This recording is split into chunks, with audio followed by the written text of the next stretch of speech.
छुट्टी मेरी, मैं मजबूर हाँ। एक मेरा बच्चा मर गया, मेरा आसरा कोई नहीं है, मेरा आसरा कोई नहीं, मैं मजबूर हाँ।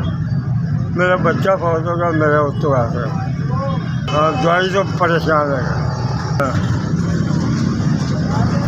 कोई कमाना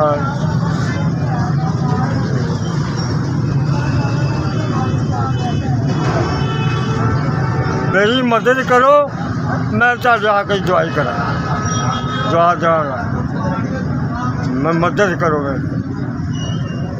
मैं परेशान।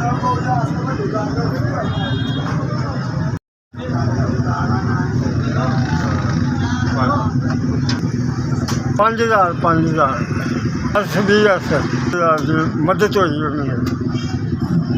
अल्लाह मैं अल्लाह दुध पोते खैर हो, माल जान दे खैर हो भी साढ़े आके दुआई करा गया।